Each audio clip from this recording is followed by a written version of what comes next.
खुलुमबाय बे समाव बडलेण्ड इंखं टेलिभिजननि स्टुडिअ आं मिथिखा नार्जारि दिनैनि गाहाय रादाबफोराव दङ। टकुआखाना महकुमायारि देहा फाहामसालिखौ 200 बेडेड देहा फाहामसालिसिम जौगाखांहोगोन।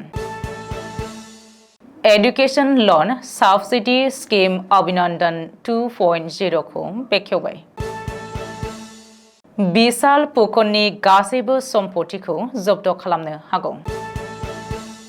हादरगिरिया सा 82 फोरोंगिरिफोरनो नेशनेल मेरिटोरियास टीचार्स एवार्ड होदों।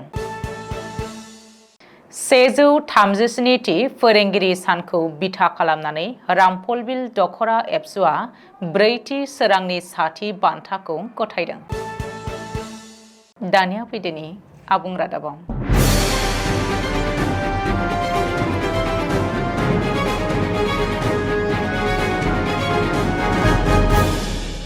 टकुआखाना महकुमायारि देहा फाहामसालि एबा साब डिविजनेल सिविल हस्पिटालखौ गं 200 बिसना गोनां देहा फाहामसालिसिम जौगाखांहोगोन।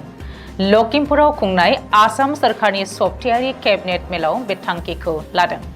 गिबि मन्त्रि डक्टर हिमन्त बिश्व शर्माया खौरांगिरि मेलनि गेजेरजों मिथिहोनाय बायदिब्ला आथिखालाव गं 30 बिसना गोनां टकुआखाना साब डिविजनेल सिविल हस्पिटालखौ 200 बिसना गोनां एबा 200 बेडेड हस्पिटालसिम जौगाखांहोनो थाखाय केबिनेट मेलाव थांखि लानाय जादों। टकुआखानायाव गंसे जिल्लायारि थाखोनि सिविल हस्पिटाल फसंनायनि थांखियै डक्टर हिमन्त बिश्व शर्मा दैदेननाय आसाम सोरखारनि केबिनेट मेलाव बे थांखिखौ लादों। मख'नो गोनांदि रायजो सोरखारा लखिमपुरनि केबिनेट मेलाव लानाय बे थांखिखौ ओनसोलनि रायजो राजाफोर आरो गुबुन गुबुन आफादफोरा रंजाखांनायजों गोजोननाय फोरमायदों आरो बरायदों। रायजो सोरखारनि राङारि बिफाना अभिनन्दन एडुकेशन लन साबसिडी स्किमनि नैथि खोलोबखौ फोसावबाय। आसाम सोरखारा एडुकेशन लन साबसिडी स्किम अभिनन्दन 2.0 बिथांखिखौ बेखेवबाय। 50,000 रांसिम सोलोंथाइनि लन होनानै फरायसा आरो दिथागिरिफोरखौ राङारि अनसुंथाइ होनो थाखाय सोरखारा थांखि लादों। बे बिथांखिया 5 सेप्तेम्बरनिफ्राय 20 अक्ट'बरसिम 45 साननि थाखाय पर्टेलाव खुला थागोन।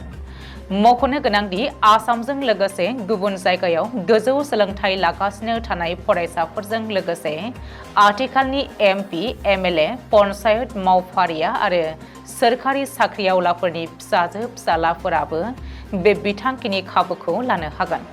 बे बिथांखिनि खाबु लानाय फरायसाया आसामनि अरायथा थागिरि जानांगोन आरो सासे फरायसाया बे खाबुखौ खनसेल' मोननो हागोन। बेखौबो मख'नो नांगोन दि एडुकेशन लन साबसिडी स्किम अभिनन्दन 2.0 नि थाखाय सायख'जानाय फरायसाफोरा रेसिडेन्सियेल सार्टिफिकेट, सिनायथिनि सार्टिफिकेट, थंनि सार्टिफिकेट, बेंक पासबुकजों लोगोसे दिथागिरि एबा गार्जेननि सार्टिफिकेटखौ होनानै dids.assam.gov.in नि जोहै एबा 1800202625 नाम्बाराव कन्टेक्ट खालामनानै अभिनन्दन 2.0 बिथांखिनि थाखाय आर'जलाइ होनो हागोन। अनलाइन ट्रेडिंनि मुङाव कौटि रां लुथिनानै पुलिसनि जेयाव नांनाय दुथां बिलास फुकननि गासैबो धोन सम्पथिखौनो जब्द खालामनो हागौ होननानै खौरां ओंखारदों। रिपर्ट बायदिब्ला बिलास फुकना गावनि बिमानो होनाय लाक्जारि कार MG हेक्टरखौबो डिब्रुगड़नि चौकीडिङायाव थानाय प्रभान्जलि एपार्टमेन्टनिफ्राय डिब्रुगड़ पुलिसा जब्द खालामबाय। बिशाल फुकननि हेंथायै डिब्रुगड़ पुलिसा मोनसे उनाव मोनसे गोख्रों राहा लादों। नाथाय बे गेदेरथार लुथिनाय जाथायनि उनाव सासे दायनिगिरि आरो बिशाल फुकननि मददगिरि असमिया एक्ट्रेस सुमि बरानि सायाव डिब्रुगड़ पुलिसा गोख्रों राहा लायाखै होननानै माखासे थाखोआव अजद होदों। मख'नो गोनांदि गिबि मन्त्रि डक्टर हिमन्त बिश्व शर्माया बिथोन होनायनि उनावनो डिब्रुगड़ पुलिसा निजायै केस रेजिस्टार खालामना अनलाइन ट्रेडिं एपनि मुङाव कौटि रां लुथिनाय बिलास फुकनखौ हमनानै गोख्रों जेरा खालामदों। रिपर्ट बायदिब्ला बिलास फुकनखौ बुधबार खालि डिब्रुगड़ बिजिरसालियाव हाजिर खालामदोंमोन, जेराव बिजिरसालिया बिशाल फुकनखौ सानथामनि थाखाय डिब्रुगड़ पुलिसनि जिम्मायाव दैथायहरो। बबेखानि पुलिसनि जिआव बिशाल फुकना अनलाइन ट्रेडिंनि जोहै रां खांनायखौ सिमान लादों आरो बबेयाव खरसा खालामदों बेनि बागैबो फोरमायदों होननानै सुलुङाव फोरमायदों। हादर नाङै दिनै फोरोंगिरि सान फालिदों। सोलोंथाइगिरि आरो भारतनि बारग' हादरगिरि डक्टर सर्वपल्ली राधाकृष्णननि जोनोम सानखौ लोब्बा लानानै फोरोंगिरि सान खुंनाय जायो। बे हाबाफारि एबा फोरोंगिरि सानखौ लोब्बा लानानै हादरगिरि द्रौपदी मुर्मुआ दिनै हादरनि राजथावनि गोदान दिल्लीनि बिगियान भवनाव खुंनाय मोनसे हाबाफारियाव हादरनि सा 82 फोरोंगिरिफोरनो 2024 मायथाइनि नेशनेल मेरिटोरियास टीचार्स एवार्ड गथायदों। मख'नो गोनांदि फोरोंगिरिफोरनि सरासनस्रा नङि बाउसोमनायनि फिथाइ आरो फरायसालिनि सोलोंथाइनि मानखौ जौगाहोनायाव बिहोमा होनाय फोरोंगिरिफोरनो मान होनानै नेशनेल मेरिटोरियास टीचार्स एवार्ड होनायनि गुबै थांखि। स्कुल एडुकेशन एन्ड लिटारेसि बिफाना देग्लाय सा 50 फोरोंगिरिफोरखौ नेशनेल मेरिटोरियास टीचार्स एवार्डनि थाखाय सायख'दों। गोग्गो आरो अनलाइननि जोहै जिल्ला, रायजो आरो हादरारि थाखोआव बै गुनगोनां फोरोंगिरिफोरखौ सायख'नाय जादों। मिथिनो हानाय बायदिब्ला देग्लायनि नेशनेल मेरिटोरियास टीचार्स एवार्डनि थाखाय आसामनि डिब्रुगड़ जिल्लानि दुलियाजानि दीपेन खनिकर मुंनि फोरोंगिरिया सायख'जादों। बेनि अनगायैबो हायार एडुकेशन डिपार्टमेन्टआव सा 16 आरो स्किल डेभेलपमेन्ट एन्ड एन्टारप्रेनारशिप मन्त्रालयनि सिङाव सा 16 फोरोंगिरिफोरनो मान होगोन। मख'नो गोनांदि नेशनेल मेरिटोरियास टीचार्स एवार्डआव गांसे फोरमान बिलाइ, नोगोद 50,000 रां आरो मोनसे रुफानि मेडेल होनाय जागोन।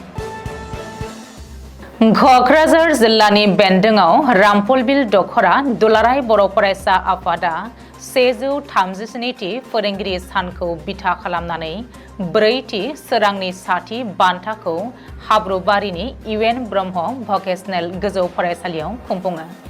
बे हाबाफारियाव हांख्रायनाय बायदियै जर'खा आलासि महरै दुलाराय बर' फरायसा आफादनि बुंथिगिरि अबित नार्जारिया बाहागो लायो।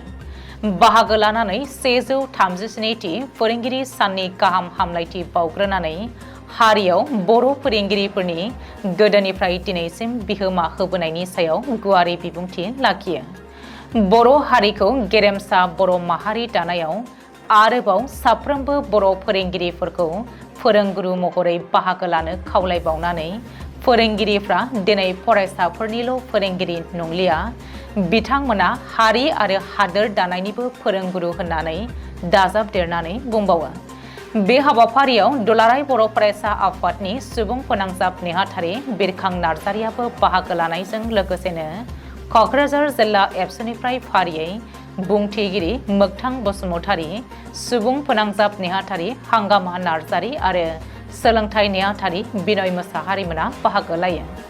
मख'जायोदि रामफलबिल दख'रा दुलाराय बर' फरायसा आफादा देग्लाय दख'रानि बेन्दोंआव थानाय सा 300निबो बांसिन फोरोंगिरिफोरनि गेजेराव थाइगिरिगुरि गुदि फरायसालिनि गाहाय फोरोंगिरि मुर्सिमा जयारानी बसुमतारीनो 4थि सोरांनि साथि बान्थाखौ गथायो। दिनैनि रादाबा एसेनोसै। गोजोन्थों।